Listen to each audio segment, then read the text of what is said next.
بسم الله الرحمن الرحيم. الحمد لله رب العالمين والصلاة والسلام على رسول خير خلقه محمد وعلى آله وصحبه أجمعين. سبحانك لا علم لنا إلا ما علمتنا إنك أنت العليم الحكيم. ربي زدني علما ربي زدني علما ربي زدني علما. ربي اشرح لي صدري ويسر لي أمري واحلل عقدة من لساني يفقه قولي. وعن أنس رضي الله عنه انہ قال، انس رضی اللہ تعالیٰ عنہ سے روایت ہے، وہ فرماتے ہیں قال رسول اللہ صلی اللہ علیہ وسلم، رسول اللہ صلی اللہ علیہ وسلم نے فرمایا من صلی صلاتنا واستقبل قبلتنا، جو ہماری طرح نماز پڑھے اور ہمارے قبلے کی طرف اپنا منہ کرے، یعنی جو ہمارے قبلے کو اپنا قبلہ سمجھے، وَأَكَلَ ذَبِيحَتَنَا، اور ہمارا ذبیحہ کھائے، فَذَلِكَ الْمُسْلِمُ الَّذِي لَهُ ذِمَّةُ اللَّهِ وَذِمَّةُ رَسُولِهِ، تو یہ شخص مسلمان ہے اور یہ اللہ کی ذمہ اور اللہ کے رسول کی ذمہ داری ہے، اس کے ذمے میں ہے، یعنی ان کی ذمہ داری اللہ اور اللہ کے رسول نے اٹھائی ہے۔ فَلَا تَخْفِرُ اللَّهَ فِي ذِمَّتِهِ، تو اللہ سے اس کے ذمے میں خیانت نہ کرو، یعنی اللہ کے ذمے کو مت توڑو۔ اصل تو ایمان نام ہے تصدیق قلبی کا، اور اقرار باللسان اس کے لیے شرط ہے۔ تو اصل میں تو مسلمان وہی ہے جو دل سے تصدیق کرے اسلام کی، لیکن چونکہ دل سے تصدیق ایک پوشیدہ چیز ہے جس پر رب العالمین ہی کی ذات متوجہ ہو سکتی ہے، یا رب العالمین نے آپ صلی اللہ علیہ وسلم جب حیات تھے اس وقت آپ صلی اللہ علیہ وسلم کو جن لوگوں کے بارے میں بتایا تھا تو آپ صلی اللہ علیہ وسلم وحی کے ذریعے اس پر متوجہ ہو سکتے تھے، لیکن چونکہ آپ صلی اللہ علیہ وسلم کے بعد ایک پوشیدہ چیز ہے اور منافق اور مسلمان کا علم نہیں ہو سکتا، اس لیے چونکہ تصدیق قلبی ایمان ہے لیکن اس کے کچھ علامات ہیں، تو جس بندے میں بظاہر وہ علامات پائی جائے تو آپ صلی اللہ علیہ وسلم نے وہ علامات گنوائی کہ ہمارا ذبیحہ کھائے، ہماری طرح نماز پڑھے اور ہمارے قبلے کو اپنا قبلہ سمجھے، تو وہ شخص مسلمان ہے بظاہر اور اللہ کے رسول کے ذمے میں ہے، یعنی جو شخص بظاہر مسلمان ہو، بظاہر یہ اعمال کرتا ہو تو بظاہر مسلمان ہے، اور جو شخص بظاہر مسلمان ہو تو اس کو کسی قسم کا نقصان پہنچانا جائز نہیں۔ باقی اس کا اندرونی معاملہ ہے، اگر وہ تصدیق قلبی کے ساتھ ایمان لایا ہے تو پھر تو وہ واقعی مسلمان ہے، اور اگر تصدیق قلبی کے ساتھ ایمان نہیں لایا تو وہ منافق ہے، لیکن اس کا معاملہ رب العالمین کے سپرد ہے، کیونکہ اس پر عام انسان متوجہ اور مطلع نہیں ہو سکتا، اس لیے آپ صلی اللہ علیہ وسلم نے فرمایا بظاہر اس کو مسلمان ہی سمجھے اور وہ آپ ہی کی طرح مسلمان ہے، اس کو کوئی تکلیف نہ پہنچائی جائے۔ وعن ابی ہریرہ رضی اللہ عنہ قال اتى اعرابی النبی صلی اللہ علیہ وسلم، ابو ہریرہ رضی اللہ تعالی عنہ سے روایت ہے، فرماتے ہیں اتى اعرابی النبی صلی اللہ علیہ وسلم، ایک اعرابی یعنی ایک دیہاتی نبی کریم صلی اللہ علیہ وسلم کے پاس آیا، فقال، اور فرمانے لگا، دلنی علی عمل اذا عملته دخلت الجنہ، مجھے کوئی ایسا عمل بتا دیجئے کہ جب میں اس عمل کی تکمیل کروں، وہ عمل کروں، دخلت الجنہ، تو میں جنت میں داخل ہو جاؤں۔ قال، آپ صلی اللہ علیہ وسلم نے فرمایا، تعبد اللہ ولا تشرک به شیئا، اللہ کی عبادت کیا کر، ولا تشرک به شیئا، اللہ کے ساتھ کسی کو شریک نہ ٹھہرانا، وتقیم الصلاۃ المکتوبہ، اور فرض نمازوں کا ادا کیا کرو، وتؤدی الزکوۃ، زکوٰۃ المفروضۃ، اور فرض زکوٰۃ ادا کیا کرو، وتصوم رمضان، اور رمضان کے روزے رکھا کرو۔ قال والذی نفسی بیدہ لا ازید علی ھذا شیئا ولا انقص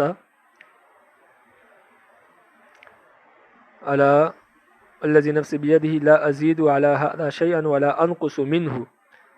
تو اس شخص نے فرمایا کہ قسم ہے اس ذات کی جس کے قبضے میں میری جان ہے کہ میں نہ ان اعمال پر زیادتی کروں گا اور نہ اس سے کچھ کم کروں گا۔ فلما ولا، جب وہ شخص واپس لوٹا، قال النبی صلی اللہ علیہ وسلم، تو آپ صلی اللہ علیہ وسلم نے فرمایا، من سرہ ان ینظر الی رجل من اہل الجنہ، جو شخص یہ پسند کرے کہ وہ کسی جنتی آدمی کو دیکھے، فلینظر الی ھذا، تو وہ اس شخص کو دیکھ لے، یعنی یہ شخص جنتی ہے۔ متفق علیہ، یہ شیخین کی روایت ہے۔ اب اس حدیث میں ایک بات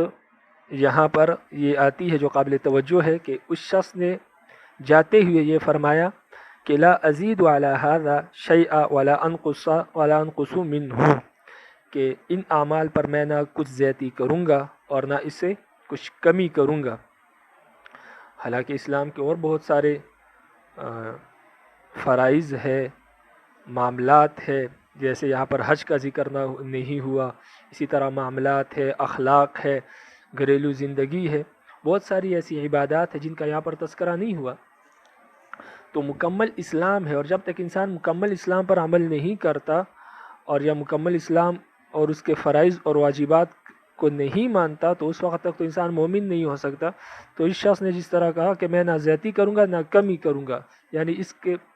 پر اور کسی چیز کو نہ مانوں گا، نہ اس پر عمل کروں گا، اور نہ ان چیزوں سے کسی چیز کو کمی کروں گا، تو اس سے تو بظاہر معلوم ہو رہا ہے کہ وہ حج بھی نہیں کرے گا، باقی معاملات بھی نہیں کرے گا، دین کے جو باقی احکامات ہیں اس پر بھی عمل نہیں کرے گا، تو پھر یہ شخص جنتی کیسے ہوا؟ حالانکہ آپ صلی اللہ علیہ وسلم اس کو جنتی فرما رہے۔ تو اس سوال کا ایک جواب تو یہ ہے کہ یہ اس وقت کی بات ہے جب یہی احکامات نازل ہوئے تھے جو آپ صلی اللہ علیہ وسلم نے اس شخص کو بتائے، اس لیے ان پر عمل کرنا ضروری تھا۔ تو اس وقت یہی اعمال تھے، تو اس نے کہا کہ میں ان پر نہ زیادتی کروں گا نہ اس سے کمی کروں گا، تو اس وقت کے لحاظ سے یہ بات بالکل درست ہے۔ دوسری بات، دوسرا جواب یہ ہے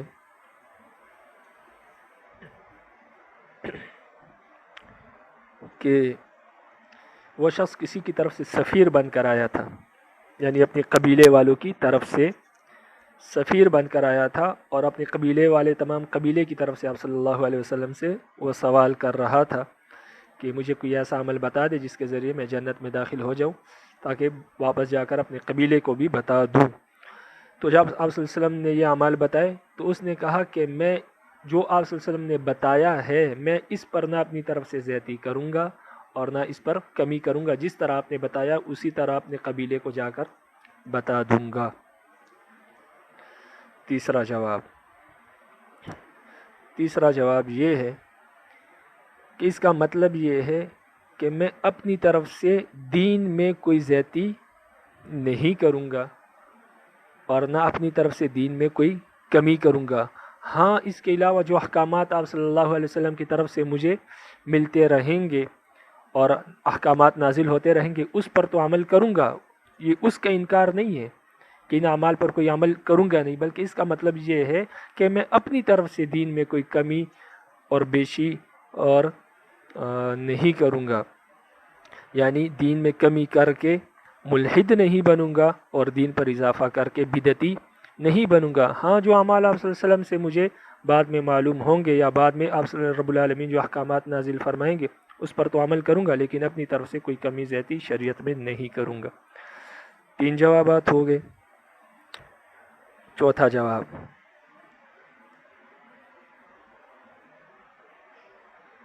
جواب یہ ہے کہ لا ازید کا تعلق جو ہے وہ سوال سے ہے، یعنی جو میں نے آپ صلی اللہ علیہ وسلم سے سوال کیا میں اس سوال پر مزید کوئی سوال نہیں کروں گا، بس یہ سوال میرے لیے کافی ہے۔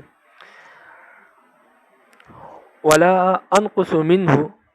کا تعلق عمل سے ہے، یعنی جو آپ صلی اللہ علیہ وسلم نے مجھے اعمال بتائے ان پر عمل کرنے میں کسی قسم کی کوتاہی یا کمی نہیں کروں گا، اسی طرح میں یہ اعمال کروں گا۔ تو اس کا تعلق شریعت سے نہیں ہے کہ میں شریعت میں کمی زیادتی نہیں کروں گا، بلکہ جو میں نے سوال کیا اس پر مزید سوال نہیں کروں گا۔ لا ازید علی ھذا ولا انقص منہ، اور آپ صلی اللہ علیہ وسلم نے جو اعمال بتائیں اس میں میں کمی اور کوتاہی نہیں کروں گا۔ تو یہ 4 جوابات ہیں، آگے بھی اس قسم کی حدیثیں آئیں گی، وہاں پر بھی یہی 4 جوابات اور اسی سوال کے ہوں گے، وہاں پر بھی لا انقص ھذا ولا ازید علی ھذا ولا انقص منہ کے الفاظ آئیں گے، تو وہاں پر بھی یہی 4 جوابات ہیں اور وہاں پر بھی یہی اعتراض وارد ہوگا۔ وعن سفیان بن عبد اللہ الثقفی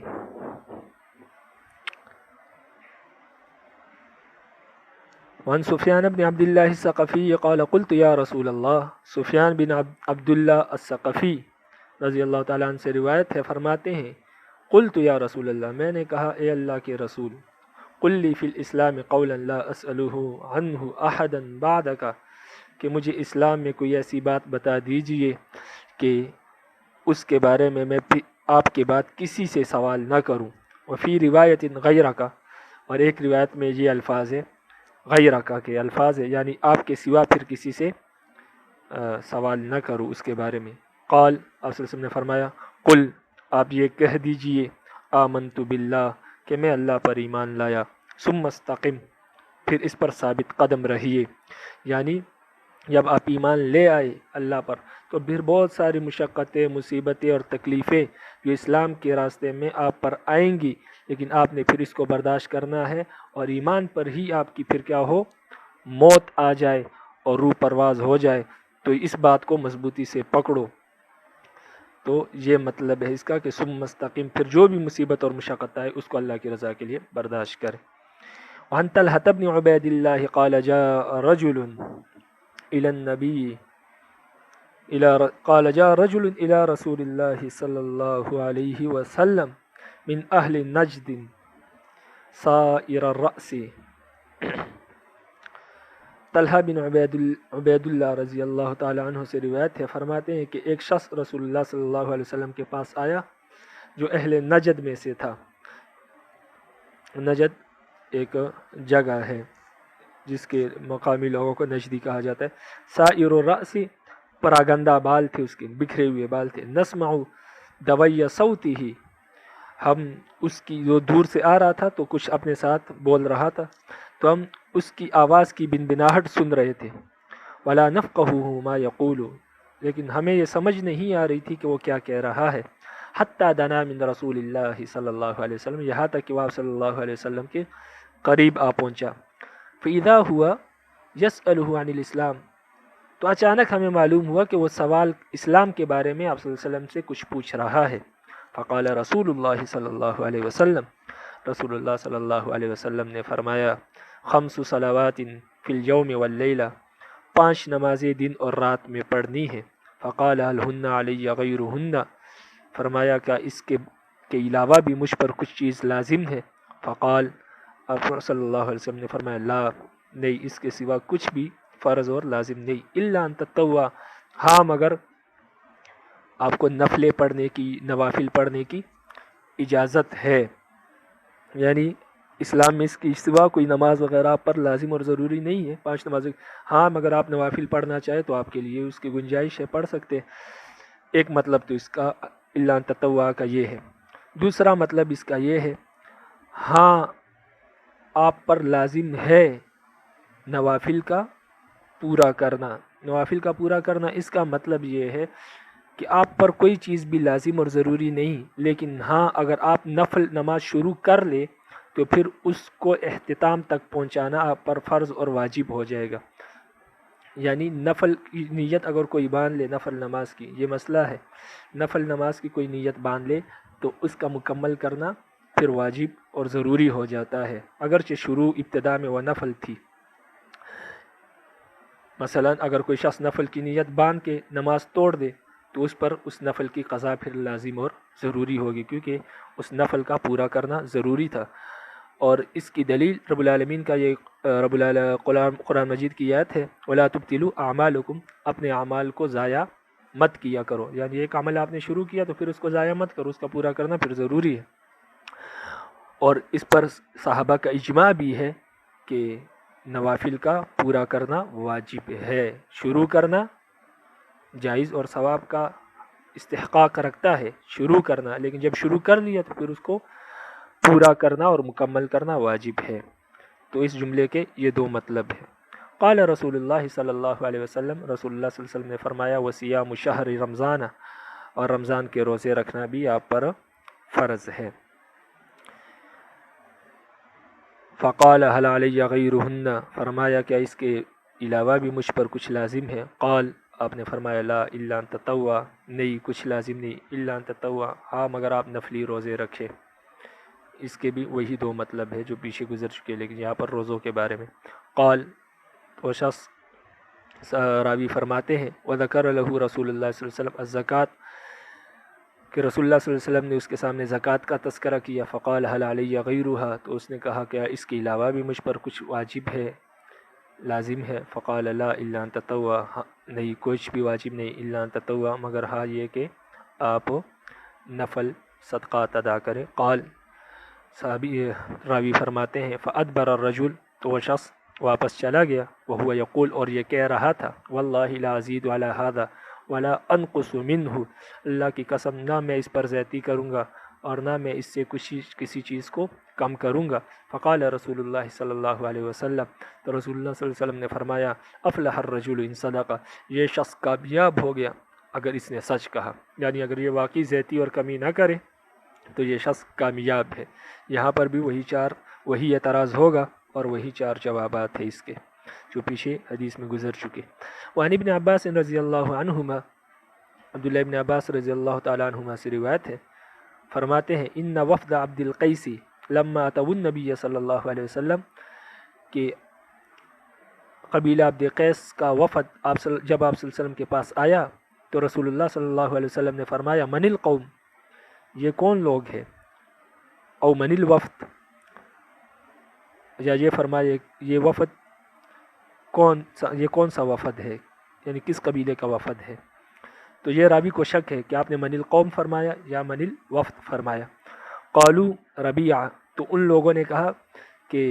قبیلہ ربیعہ کا وفد ہے یا قبیلہ ربیعہ کے لوگ ہیں۔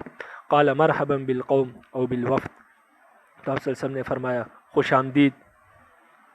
اس قوم کے لیے خوش آمدید ہے، یا آپ نے فرمایا بالوفد اس وفد کے لیے خوش آمدید ہے، یعنی یہ بھی راوی کو شک ہے کہ بالقوم فرمائے یا بالوفد فرمائے۔ قال بالوفد غیر خزایا ولا ندامہ کہ نہ ان لوگوں پر کوئی ندامت ہے اور نہ ان پر کوئی پشیمانی ہے، یعنی یہ لوگ اسلام کی طرف آئے ہیں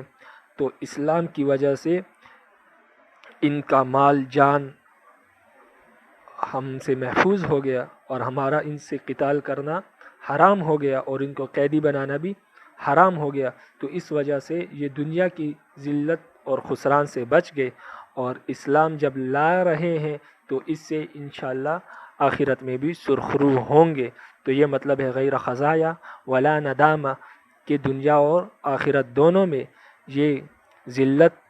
اور ندامت اور پشیمانی سے محفوظ ہو گئے۔ قالوا یا رسول اللہ تو اس قوم والوں نے کہا اے اللہ کے رسول انا لا نستطيع ان نأتيك الا في الشهر ہم یہ طاقت نہیں رکھتے کہ آپ کے پاس آئے یعنی بار بار آنے کی، الا فی الشهر الحرام مگر اشہر حرم میں، یعنی وہ 4 مہینے جن مہینوں میں جو اشہر حرم سمجھے جاتے ہیں، اور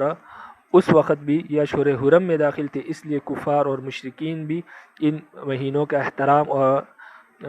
عزت کرتے تھے اور ان مہینوں میں لڑائی جھگڑا نہیں کرتے تھے۔ تو کیونکہ یہ آگے فرما رہے ہیں خود کہ ان کی دشمنی تھی قبیلہ مضر سے جو کفار کا قبیلہ تھا اور وہ راستے میں پڑتا تھا، مدینے کے راستے میں پڑتا تھا، تو اس لیے ان لوگوں نے کہا کہ ہماری ان سے دشمنی ہے اور وہ قبیلہ جنگ میں مشہور بھی ہے، تو ہماری ان سے دشمنی ہے، ہم آپ کے پاس نہیں آ سکتے ہر وقت جب بھی ہمیں ضرورت ہو، لیکن ہاں جس مہینوں میں لڑائی حرام